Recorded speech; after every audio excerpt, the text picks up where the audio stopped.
Amen. Okay. Let us go to today's Chumash. All right. So today is the third day of the week.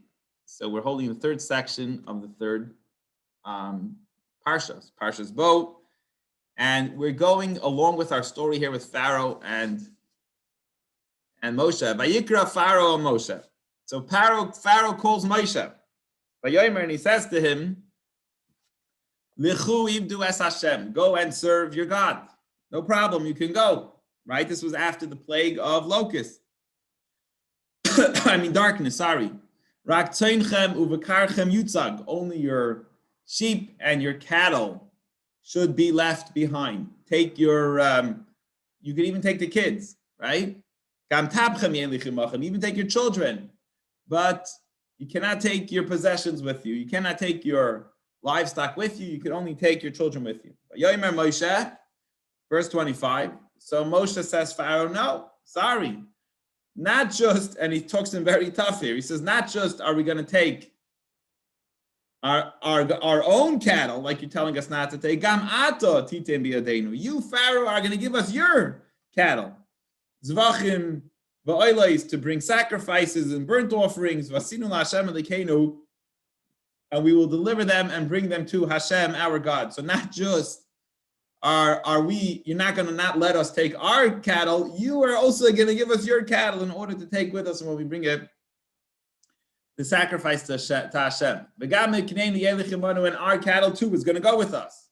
Leisishar parsa, not one hoof of an animal is staying behind over here in your country. Because we need to take all our possessions, all our cattle, all our animals together with us in order to serve Hashem, because we don't know what Hashem is going to ask of us, how to serve Him. Until we get there. So the problem is we don't know what we're going to need. Hashem's going to ask of us. So therefore, maybe He's going to ask like 100 sacrifices, a ton of sacrifices. So we got to take everything. We got to take all our possessions. We're going, and our kids, as you said, you're allowing us to go, and you're telling us we're not going to take the cattle and the sheep with us. Yes, we're going to take our cattle and the sheep. We're not going to leave one hoof behind. And you, Pharaoh, are also going to give us from your cattle and sheep to take with us. However, Hashem strengthened Pharaoh's heart. And Pharaoh did not want to send them out. And Pharaoh finally tells him, Moshe, get out of here. He says, get away from me. Leave me. Go away from me.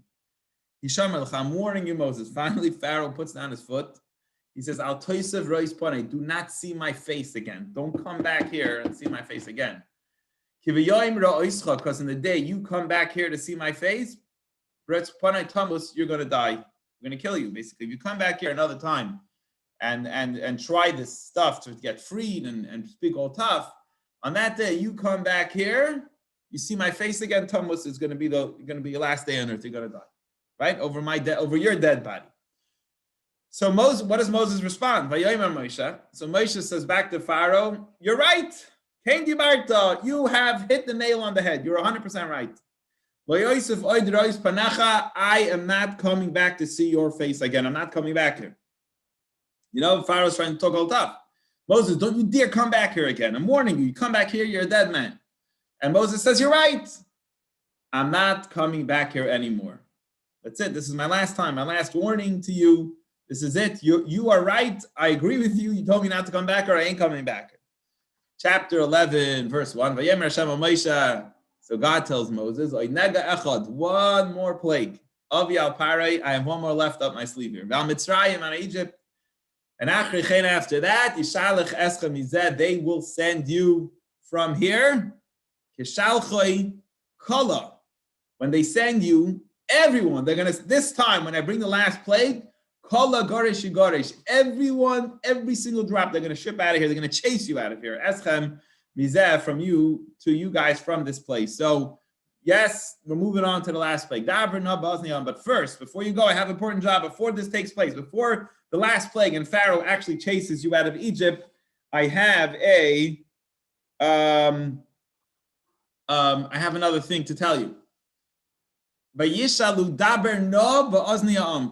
God says, actually the word please here, please speak into the ears of the people. Vayishalu ish me'eis re'eu, and they should each ask their friend, V'isha me'reusa, every man his friend, every woman her friend, Kli chesef u'kli zav, they should ask their fellow Egyptians for their golden and silver vessels that they have. Now Rashi says this is interesting. When do we see God saying please, right? Like God is kind of begging, like requesting, you say please to God, but when does God say please to you? So why is God, and why specifically about the Jews asking the Egyptians for gold and silver, all of a sudden over here God is saying please? It's a request. So Rashi explains to us why God is requesting this from Moses to the Jewish people. He says, I told your forefather Avram that I'm going to make you slaves, you're going to serve tremendously. However, I promised him that you're going to win the lottery on the way out. You're going to leave with tremendous amount of wealth. And if you don't ask for them for the money, I'm not going to fulfill my promise to Avram. So I'm asking you, Moses, please ask the Jewish people that they should go now and they should ask the Egyptians for the gold and silver. And verse 3, and God will give the favor of the Jewish people in the eyes of the Egyptians. So they're all going to want to give it. They'll be so impressed by the Jews at this point. By the time I guess you're done the 10th plague, they're going to be so impressed by the Jewish people that they're going to do whatever they want. They're going to really want it to give them, and they'll go over to them and say, give me your gold and silver. No problem. Here's the gold and the silver. And he says, not just were they impressed with the Jews as a whole. Moses himself was a tremendous person in the land of Egypt.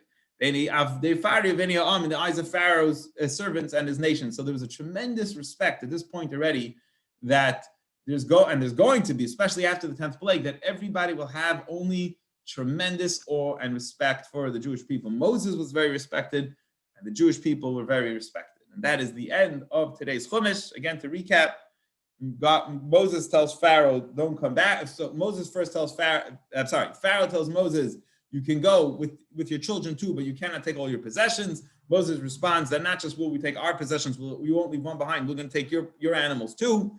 And then Pharaoh says, don't come back here or you're going to die. I'm going to kill you basically if you come back here. And Moses says, fine, you got a deal. I'm not coming back here anymore. And God tells Moses, I'm going to bring the 10th plague and they're going to chase every single one of you out. However, before you go, I want you to make sure to collect as much gold and silver as you can in order that I can keep my promise to Abraham that after the slavery, I will reward the Jewish people. Any questions or comments on today's interesting Chumash? Or we're all good. We'll move on to Tanya then. Okay. All right, my friend.